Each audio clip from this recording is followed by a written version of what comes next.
Well, hello and welcome to our garden. Welcome to another gloriously sunny day in Irish countryside. But it is bitterly cold out there, so we're going to stay in the greenhouse. We're staying away from the cold winds and catching up inside here because there's plenty to do in here as well. I'll be definitely sowing my very first tomato seeds for this year, and I'll give you an update what's actually growing in here. But I also took a little trip to a garden centre and I just could not resist picking up a few plants for the kitchen garden here. So let's get started.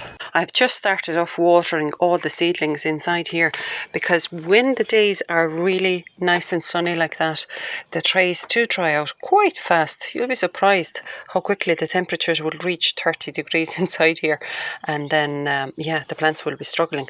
But the lettuces here especially wouldn't like that kind of a treatment, so they want to be nice and cool and well watered. I also have some ornamental pots here. These are Rudbeckia that I sowed a couple of years ago. Then I've been actually very surprised how slowly they grow, but hopefully this year I'll be able to actually pot them on.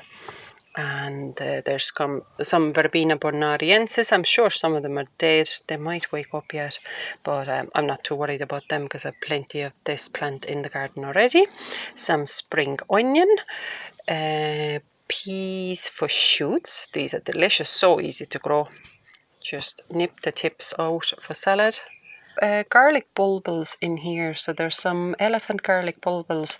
These are those itsy bitsy tiny little bulbs that form on the outside of the garlics, elephant garlic. So I just potted them up. So there's at the moment only 2 up, but there might be more still to come. Now in ground, the beetroot that I planted here is growing very, very happily. There's some tagetes, self-sown volunteers coming up. Comfrey, bucking 14, delighted that these all survived the winter. These were cuttings, and this year I'm going to plant them out now in the garden as well.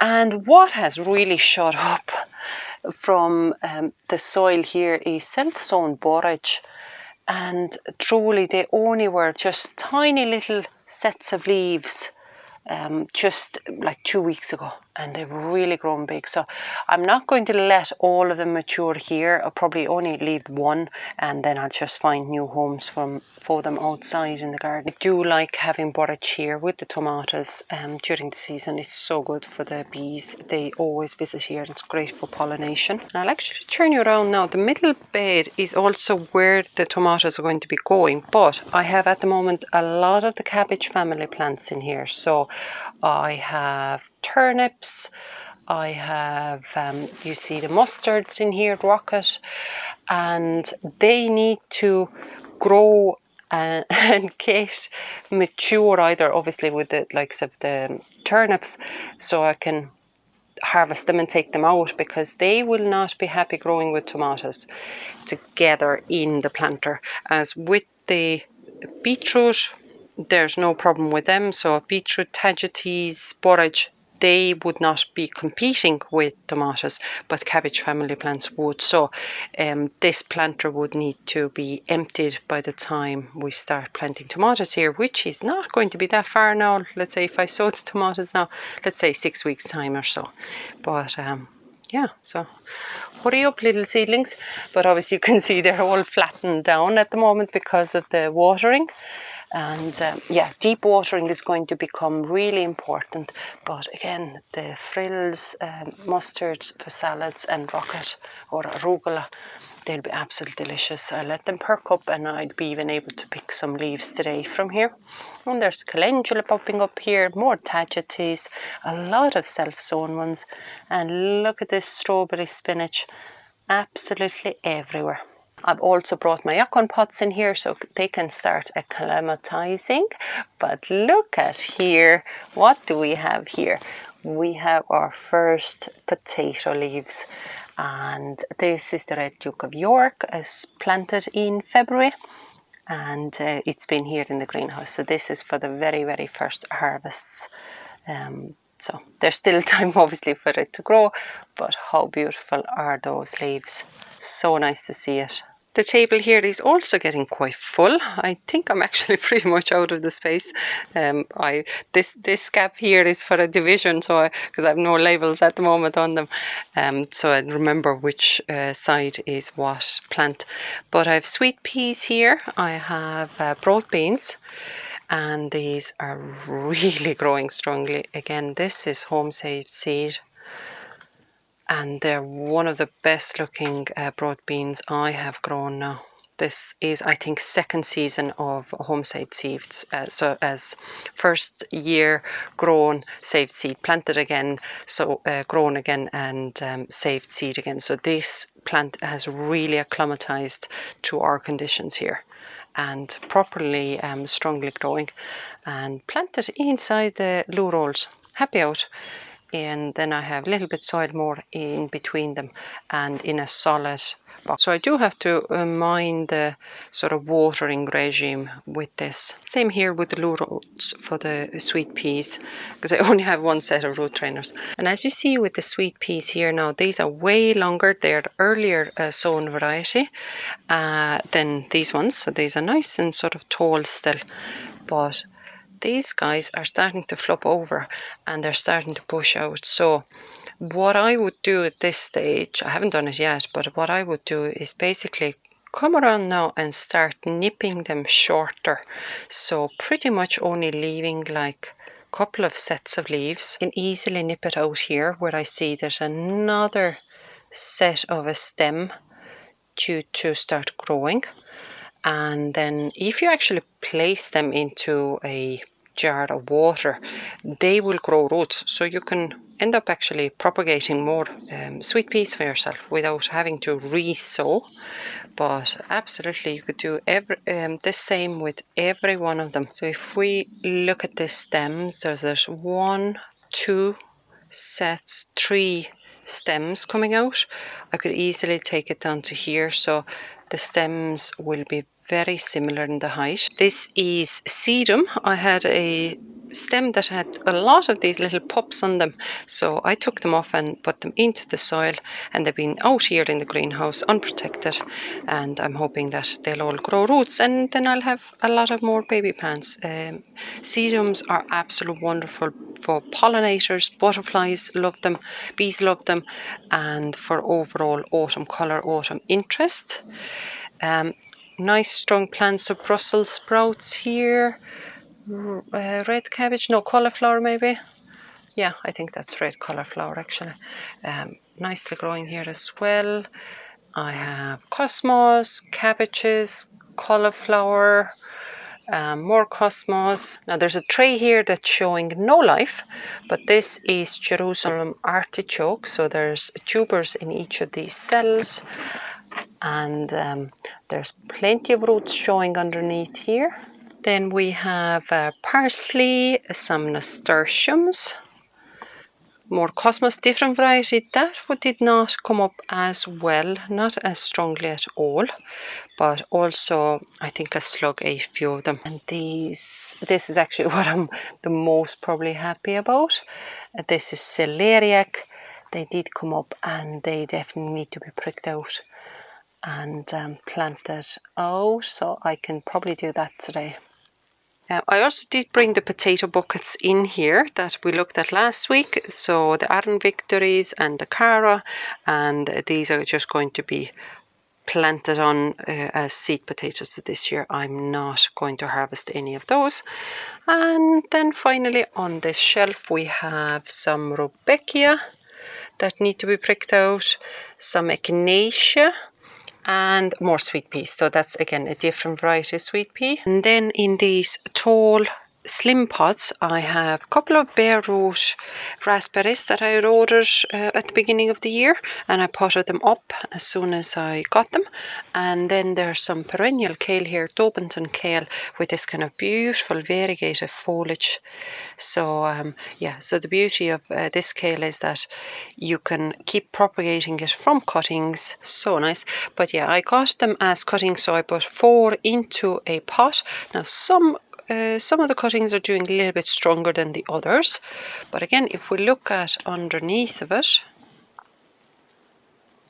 there are plenty of roots coming through, and there's more shoots and roots going to come out of that as well. So that's a really good and easy way to be propagating these plants, would be from cuttings. I have it's the same with Portuguese kale as well, and the raspberries are growing really strongly. Every one of them has shoots on them. Let's see more in here.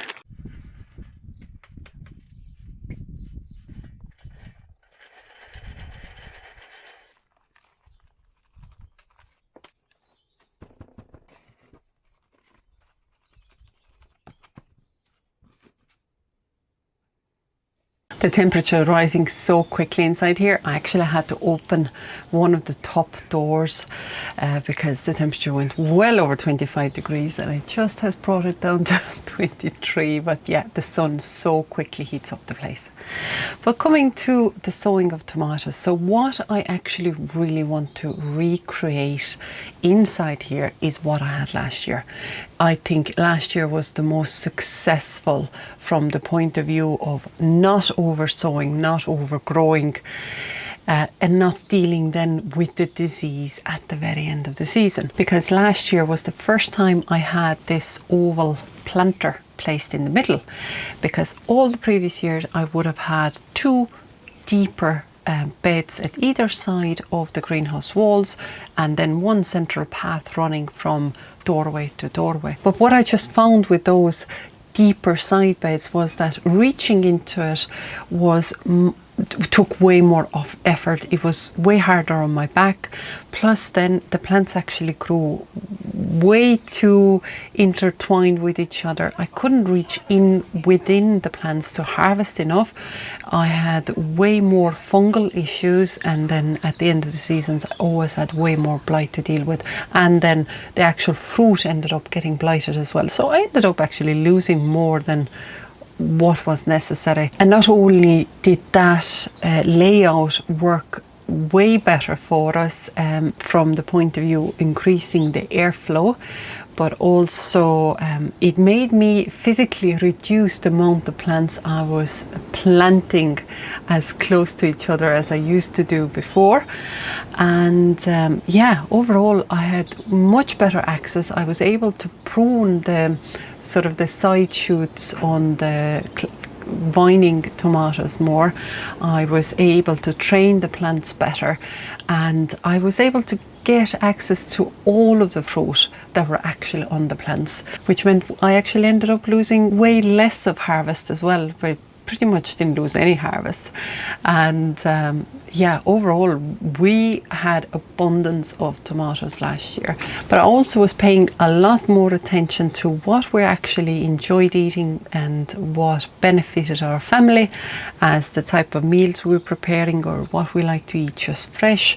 And I've taken note of that, and out of the 5 varieties I grew last year, I'm actually only going to sow seeds of 3 of them. So they're all homemade seed. That's why they're still on these paper towels where they were drying out. Now I'm hoping that the package from Danny from Grow Up channel arrives, so I can test out a couple of other new varieties that I was really interested to grow this year as well. But out of what I grew last year, I'm only sowing seeds of the 3. So these were our 3 of family's absolute favorites. Now the very first tomato I'm going to sow was our most prolific. It was the highest yielding tomato that I've ever grown for sure, and for its continuation of fresh fruit. If the weather wouldn't have turned cold, it would have kept going, because it's an indeterminate, and it is a cherry variety, and it has these amazing long trusses of red fruit.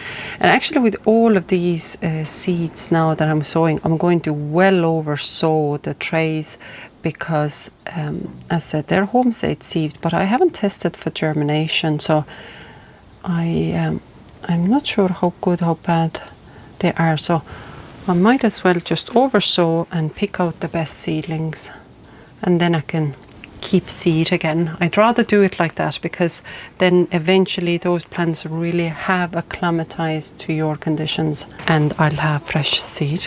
perfect size as salad tomatoes for snacking, definitely for fresh eating. And as a size of a fruit, they were bigger than my next variety. Now the next variety is also an indeterminate and also a cherry variety. Also abundance of fruit, but not as many as on the Sweet Million.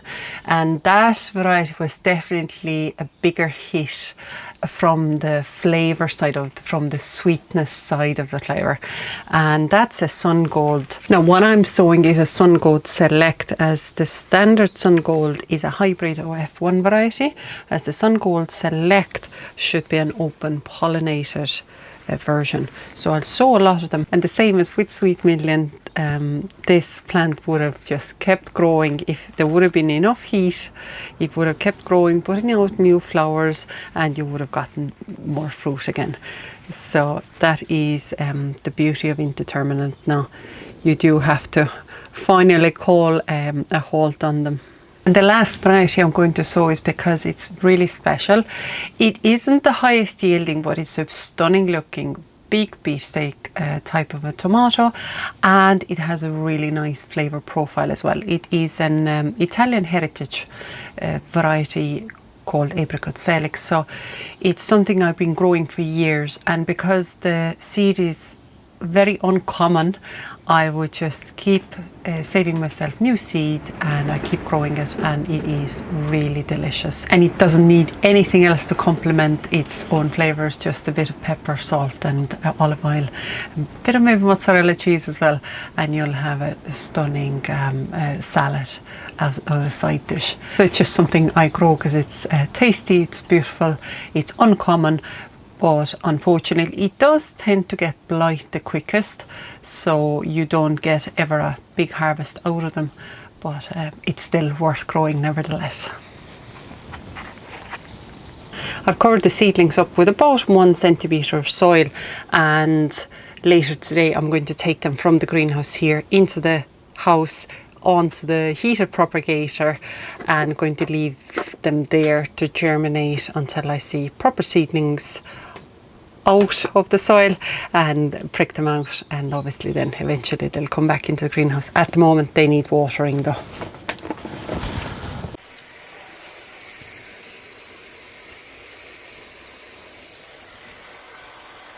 Now I already watered the trays and the beds here this morning, but if I want to grow the strongest of tomato plants, deep watering is definitely going to become a important part of my sort of gardening routine, especially for the central bed here, the bed that is totally away from the sides of the greenhouse, so it doesn't get any kind of runoff from the outside elements. I'll come back here in the evening and deep water that again, because that's what the tomato plants want and need, is have plenty of root run and plenty of access to water and moisture. So this week I've actually teamed up with my friends in VEVOR, and they've sent me this garden hose, and this is going to help me out so much. Not only is the reel build good and solid, but this head seems to give out way more water than my current one, so I can see that this is going to speed up my watering process way more. What makes me the most excited about that garden hose though is that it has a retractable feature,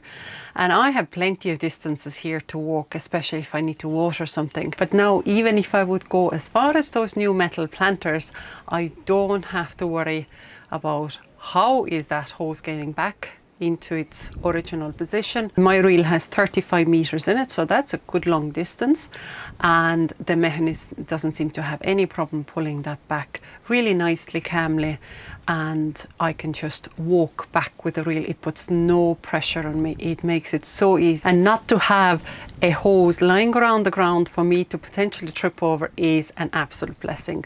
So I can really see that I'm going to benefit from that. You can also adjust the direction of the hose through this handy pivoting feature. I have used VEVOR services before. I bought an automatic chicken coop door opener, and that has been really helpful, especially last December when we ended up traveling to Estonia to see my family, and ever since this has been so handy. It opens and closes exactly how I have it set. So do check VEVOR out. There's a special discount code for you in the description as well. Now, DOG, you're right in the middle. You're right in the middle here. Yeah. And I want to show them the plants that I got from the garden centre. Thank you. Thank you for getting up for them. Thank you. Right, let's get back to the plants. And I have a couple of boxes here with goodies, and I'm really excited to show you what I got. Because as you see, I'm taking it much easier this weekend. Last weekend was busy. I did exhaust myself. It took me at least 4 days to catch up, for my body to catch up with what I did. So lesson learned. A little bit less in one go maybe is more wise. Now yesterday's weather was not great. It was wet, it was windy, it was cold, and I thought I could do with a little bit of inspiration. And we also needed a garden rake because our handle broke good few months ago and we haven't replaced it. Even last week I was using the leaf rake to tidy up the beds. So I thought I'll go to a garden centre, and the garden centre I was planning to visit is not just a garden centre, it's also like a home store. And I think for our area in County Kerry, it's one of the nicest, if not the nicest, of home and garden centre sort of combinations. It is always so tidy and well presented, and they have a lot of friendly staff and helpful staff around. So I knew it was going to be a challenge for me to go there and not to buy stuff that I don't need. Because when you get things presented so nicely in front of you, you are way more often tempted to get something. But my aim was A, to get a rake. That was the main thing, because I actually got my favourite spade from them as well. And then B was just to have a look at the plant selection that's there. So plan A is completed. I got myself a really nice sturdy stainless steel rake with a really good long handle, because I am quite tall, so I do find stuff with short handles quite hard. But this is going to be so much easier now to spread around any kind of wood chip, mulch or soil as well. But I also didn't want to get tempted too much by the ornamental plants, because I have plenty going on at the moment with the plants I have. There's plenty still to tidy up here in the cottage garden, rose garden and divide and whatnot. So I didn't want to go and buy more plants that I'll end up just really leaving in the pots, because I can't plant them for maybe a couple of weeks and they themselves getting potentially damaged by pests or weather situations, whatever. It would have been just wasted time and effort. But they had plenty of beautiful perennials and bedding plants, plenty of flowers. At the moment is also the magnolia and camellia season, so there were so many flowers to really get tempted by. And they also actually have one of the nicest selections of rose varieties. Good mix between the colours and varieties as well. They had plenty of temptation there. I just kept telling myself, stay strong, Maiju, stay strong. You're only here for the rake, or maybe something for the kitchen garden. And I was actually really pleased to see how many of small seedlings they had, how many proper plants they had for the kitchen garden side or the edible side of it as well. So that's what I'm going to be showing you today. So if I tell you that it smells wonderful inside here because of these plants, you might get an idea of what I got.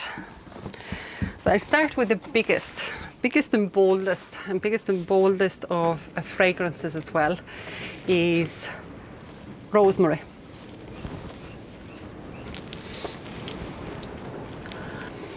And it's really overdue me getting more rosemary plants for the garden, because I had absolutely amazing, really strong plant growing 2 years ago, and it was one of these just bad winter storms that broke it and damaged it, and it never recovered from it. So wonderful culinary herb, great in any garden as a evergreen.